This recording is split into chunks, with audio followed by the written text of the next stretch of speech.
Let's talk the Golden Bachelorette. I am Paige Bamgboshe Roethlisberger. Hi everyone, and I'm Naomi Bamgboshe. And thank you guys for tuning in as always. As we like to start off the show, Ma, we like to start off with a nice toast to Joan. So could you lead us off? Okay, let's lift our glasses to long life, prosperity, health, wealth, happiness, and Joan, the Golden Bachelorette. Salud. Salud.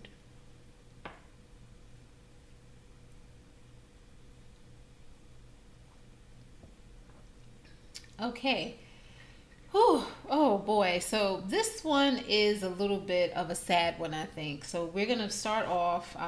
Joan is getting closer to her final decision and is proving to be quite an emotional roller coaster. In this episode, we have the three remaining guys. We have, of course, we have Guy, we have Pascal, and we also have Chock.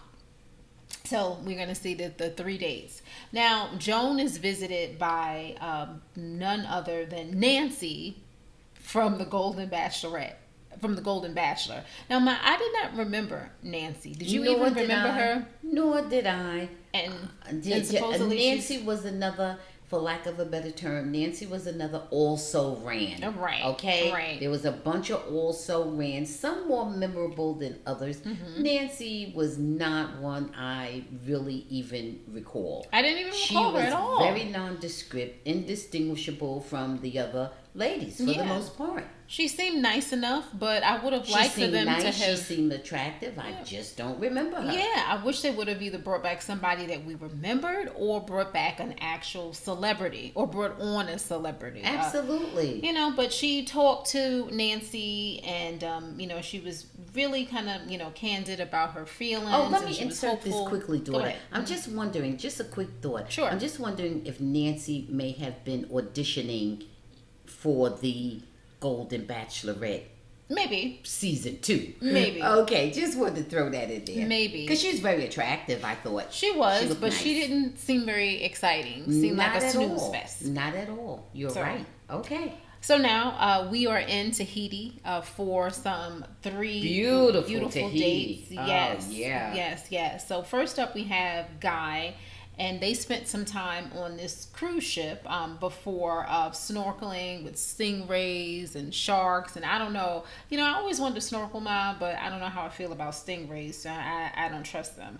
But this was a very adventurous date, and Guy and Joan, and shout out to Joan for being, just a good sport all the way around. Yeah. And being a woman of many skills and talents. She can do some of everything. Yeah. They seem to have a very interesting date, Mom. What did you think of their date? What was your just your verdict? And now which date are you referring to? This is what Guy. Oh, Guy's date. Right. I'm sorry, my mind got stuck on Pascal for some reason. We'll get to Pascal. Okay, so Guy, I thought her date was beautiful with Guy. I thought it was very interesting. According to Joan, she felt that feels that Guy's a little more into her than she is into him.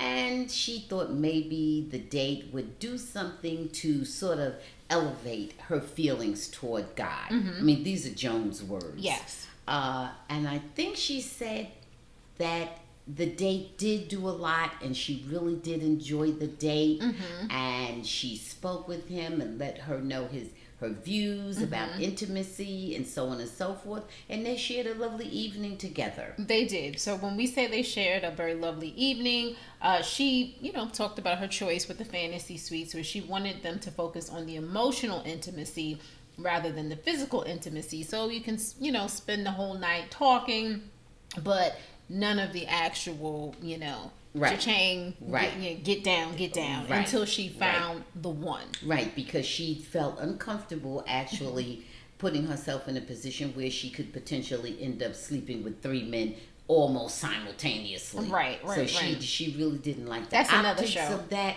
Right. She really didn't like the way that looked, and she didn't like the way that felt, mm-hmm. and that's not what she intended to And do. that's not what she felt comfortable doing. Absolutely. And you know what? And kudos and shout out for Joan for calling her own shot, standing on business. I love it. And guys seem to respect the decision. It didn't seem to be any issues with that. How about I this? like that. How about this? She respected herself. Right. So then we move on to the second date, which is, of course, Mr. Chock.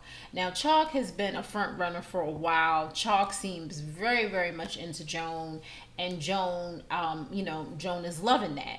Now, I don't necessarily say that I would have picked Chock to be a front runner, but at this point he appears to be, because he's all about it. They seem to have good chemistry. They go on a ATV ride, and Joan is dressed all in white, which is inappropriate for an ATV ride. Although I must say, I see why she put that outfit on, because it was cute as hell. It was cute. It was really cute. But as in terms of being appropriate, ridiculous. Ridiculous. Right. You know, and she was going through the mud. And Chock, that's the most animated I think I've seen him, because he was driving like a fool. He was going fast and through all sorts of mud and rugged terrain. Yes, and those are fun. Those ATVs are It looked really like fun. a lot of fun. It looked like a real fun date. Yeah. So they had a really good time, and Chock, really confessed to her that he was falling in love with her, which was obviously a huge moment. I don't know. I don't recall her reciprocating. Right. Don't know if she's falling in love with him. Yeah. But he definitely. She didn't say she was. No. Right. No. And they have their late night date, and the same is applicable to Guy. That's applicable to Chock. That would be applicable to Pascal. None of the physical intimacy. Right. Same rules. We will not be going all the way tonight, guys. Right. That was it. So then we have the third date, and before we actually get to the third date, we see Mr. Pascal talking to the host, Jesse Palmer, earlier in the day, and he's letting Jesse know that he is having second thoughts, that he's having all these feelings. He was in love before, like last year, and it didn't end well, and it hurt him, and he just doesn't know what to do, and blah blah blah blah blah. And Jesse just tells him to tell the truth, be honest about how you feel. Right. So fast forward, which is the best advice in the world. Yeah. Fast forward, we see Pascal and Joan's date, and of course Joan looks as beautiful as ever. Fly as hell. Joan looked fabulous. Mm-hmm. And they are treated to a Tahitian buffet, and a spiritual ceremonies going on. It was almost a commitment or traditional, almost like a wedding ceremony. It was, I don't want to say, you want to go on into it, daughter? Go ahead. Because Pascal was feeling like it was heavy going for him. He wanted a more lighthearted, fun-oriented, it was sort too of much for time. And Pascal was not feeling all this emotional, ritualistic type of thing, and and the bonding together, and the me and the you. It was way too intense for him. Pascal was very unhappy. Yes, and the sad part about it is, here comes Joan opening up about how much Pascal reminded her of her late husband, and and that was just way too emotional for Pascal to deal with. And Pascal had to confess to her that he just wasn't in love with her. Later on that evening, okay, not during the early date, during the ceremony. Later on that evening, when they were, winding down, going into the night, having a late, sexy supper I think they were on the yacht. Yeah. When they were having just candlelight I saw a rack of lamb, I saw some scallops, and it didn't even look like they touched it, because it was beautiful. They were too involved. They were too emotionally drained, I think, at that point, for them to even eat their delicious looking food. Well, after Pascal lowered the bomb and let Joan know, look, this is way far too much of a commitment for me. It's getting way too serious for me. And I'm just, simply, you're a wonderful person. I like you, but he said, I've been in love, and I know what it is to have that spark. He said, and this is not it. Yes. He said, I am not in love with you. And after he lowered that bomb on Joan, Joan had no appetite. She didn't want to eat. that dinner was a wrap. And Joan was in tears. She said she felt like a failure, and it was really just kind of tough to watch. And she felt unwanted. Well, you know what? It's human nature. Now, what do you think about all those that, Mom? men? Yeah, go ahead. All those men professing their love, commitment, willingness to try with Joan. All those men she rejected. Pascal, whom has showed her nothing but lightheartedness and fun, And a has playboy. shown her no A commitment. 69-year-old playboy. Absolutely, has showed her no commitment, has not avowed any type of commitment or love or ability or willingness Or any history. or anything. Really. Absolutely no indication or implication that he wanted to be in a really serious committed relationship with her. And she said as much early on. Right. She said she knew that he was, not one with a history of having serious romance. She said it. But Why are you at this juncture? In the first place, why do you have him still there? Right. Unless you just liked him and wanted to hang around for the fun of it. For the fun. Why on God's earth, with all this evidence in front of you, are you now brokenhearted when he says he doesn't love you? What is the surprise? Well, I think my one thing that we discussed off air was, because she's only had one really serious relationship in her life, and even though she is a more mature woman, I don't think that she's had the relationship experience with dealing with multiple men, multiple personalities, to realize that don't push on someone who's clearly being very resistant.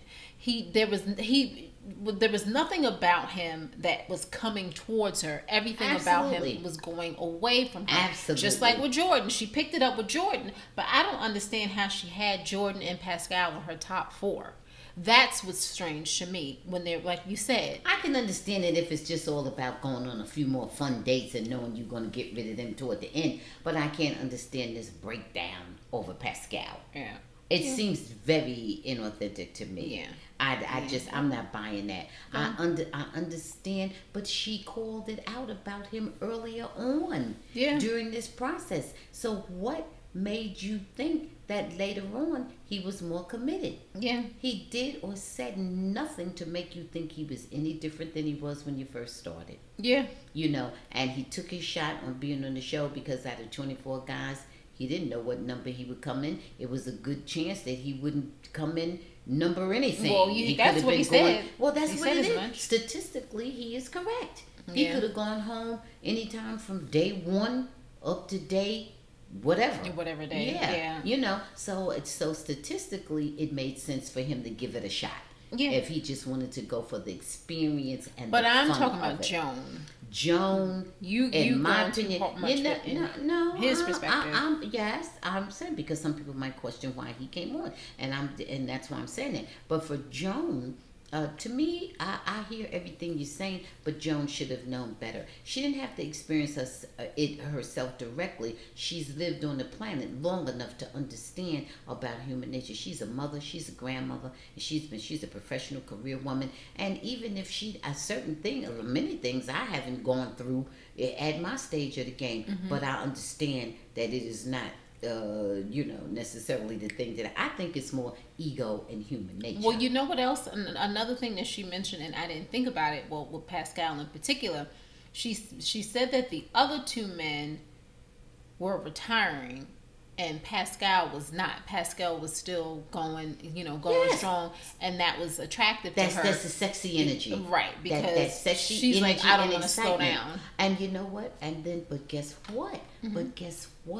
That's what attracted her to him, but that's also the thing in him that made him not necessarily looking for monogamy. Right. Not trying to settle down right now. Right. Yeah. So there's that. And she said, another thing she said, comparing him to her husband wasn't like that. He could He not couldn't have been, else he wouldn't have been He with wouldn't her have been for her the 30 husband all something those years. years. That's right. That is absolutely right. So she's something in there is not right. Joan, I really believe Joan did what is in our human nature. Always going for, the one that got away. Yeah. The one we really didn't get. And the one that if we did get, quote unquote, them, we'd be miserable. We'd be trying to run away from them. We'd be like, oh my God, this is the worst mistake I ever made. Right. Right. And I think she just went there. And that's all. She had so many men coming after her. She had them tall, short, every color, every temperament, everything. And so she just says, well, I'll go over here toward this one and I'll just boo-hoo-hoo and over this one. Come on. She got Chock there, groveling Chock. at her. Chock, Chock. She's got Chock there groveling at her feet.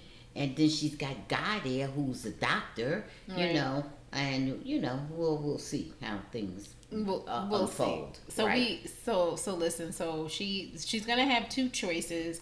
And they are really very opposite. Oh, guess what? Because Pascal hit the well, bricks. yeah, he had he to bolted. At that point. He bolted, yes. There was no reason for him to stay. So, absolutely. So she has to make her decision now. I'm predicting that she's going to wind up with Chock because of all of this stuff we saw in the news with Guy. But although, who knows? Because we have another show, guys, that you can tune into our regular broadcast and hear us talk about Love is Blind. So that's a whole other story. Okay. But we don't know who she's going to choose. I'm thinking because, there was the stuff about Guy having a restraining order against him. And we don't know the truth of that. Know. Because sometimes people get into a big argument and sometimes people are maneuvering for money, child custody, all that stuff, and they start using the system sometimes. All of that stuff is true. However, he did apologize for his uncharacteristic behavior. But what was that? Okay, you threatened me. Oh, I'm scared. I'll go for a restraining order. You threaten my next door neighbor. She'll say, oh man, get the hell out of here.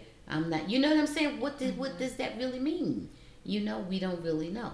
Unless he actually really did do something. I'm not saying he had to do something. We don't know everything. We just don't know. We just don't know. I say all that to say this. We don't know how Joan is receiving it, accepting it, processing it. We don't know that part. Yeah. Okay, well, that is it for our recap for the Golden Bachelorette. Thank you as always for joining us on the Bamgboshe Happy Hour. Don't forget to subscribe and share your thoughts with us. We really want to hear what you guys think. We want to know what you think about Joan's journey, and check out our regular podcast every Thursday and some Sundays. So we probably should say cheers to everybody until next time. Bye. Thanks for watching. Please subscribe and check out full episodes of the Bamgboshe Happy Hour podcast streaming on most platforms.